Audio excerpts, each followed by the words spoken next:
policies and ratios. We're going to go over France, Japan, Singapore, and Kerala. First up, dependency, and more specifically, the dependency ratio. This is the number of dependent people divided by the number of people in the workforce. That workforce are those between the ages of 15 and 65. And in terms of the dependent population, that's both the elderly, so those above 65, and the young, less than 15. On the right-hand side, we have Japan's population demographic structure here, and you might notice there's a very big elderly dependent population and quite a big workforce, but a very small young dependent population, and therefore the fertility rates are low, and you can imagine as this whole graph is pushed vertically as time goes by, that working population will eventually become that elderly population, and well, they're going to have issues with welfare and costs associated with maintaining this kind of population structure. Basic trend here, as the population ages, this increases the dependency ratio. And this high dependency ratio comprises of both that low fertility rate and the large elderly population. And this is all contributing to the fact that their population is declining. Their population momentum factor is negative. Big term here, natural increase rate. This is the same thing as natural increase, but dividing that by 10. We're simply wanting to get a percentage out of this. And the reason why we do that is because to go from decimal to percentage form, you typically multiply by 100. But because our unit is per 1,000, we have to change base here. And so let's say Japan's crude birth rate is 8.4 people, crude death rate 9.5. Subtract the two, you get negative 1.1, and divide that by 10. This is their growth rate, or rather decrease rate. So natural increase can actually become natural decrease rate if the population is going down instead of up. Same principle for doubling and halving time.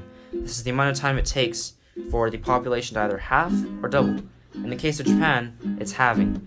So 70, following the rule of 70, which is 70 divided by that percentage we found from the natural increase rate, that's how you get your doubling or halving time.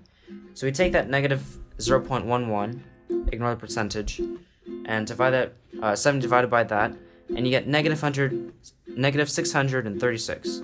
That's 636 years. You drop the negative, it wouldn't make sense if years were negative. And that is the amount of time it would take for Japan's population from today to half. Net migration, big term here. That is simply the number of people coming in minus the number of people coming out. Policies. Two of them, antinatalist and pronatalist. Antinatalist discourages births, pronatalist encourages them. The former includes countries like China, India, Nigeria. The latter includes Switzerland, France, and the UK. Three types of policies: regulatory, incentivization, and improving the quality of life. And China, France, and Kerala are perfect examples of these. We'll be talking about all three. So China, big example of regulatory. This is from the years of 1958 through 62 when they had the Great Leap Forward movement. This industrialized the population, improved medical practices, and abandoned traditions. Unfortunately, this had quite a few adverse effects. Millions of people died. So a bit of hypocrisy there, I suppose.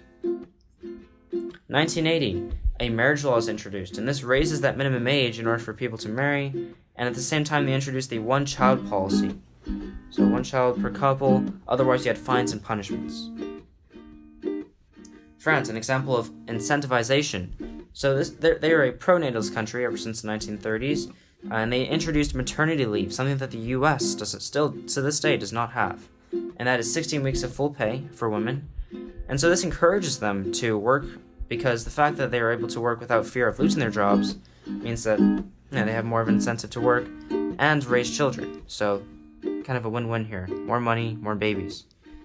Crochet, big term here. Well, that is simply the state-funded childcare system that France actually has. And this has proven to be a huge success. They have the second highest fertility rate in Europe. And if there's anything you need to know about Europe, generally those countries have very low fertility rates. So they're pretty good. India, antinatalist. 1952, they started offering radio transistors to men who would be willing to castrate themselves. And they introduced a 5-year plan that pushed things like contraceptives, birth control, Planned Parenthood, and new facilities for regions that were both in rural areas and were willing to submit themselves to this contraceptives and Planned Parenthood. Singapore, more incentives here. Anti-natalist in the 60s, pro-natalist in the 80s. They started to encourage educated couples. That is a key term here. They wanted an educated population to maintain that. And so they discouraged immigration, but encouraged those with college degrees to actually come into the country, which is pretty interesting. Kerala. In this case, they're increasing the quality of life. And so, though they may be less economically sound than other regions, they have a much higher education level than most surrounding regions of India. In fact, most of the funds they receive, they invest in education and healthcare. And that is the reason why, compared to the 20, give or take, % literacy rate of women across India, 71% of women in Kerala are illiterate. And so basic trend here is more education, lower fertility rate.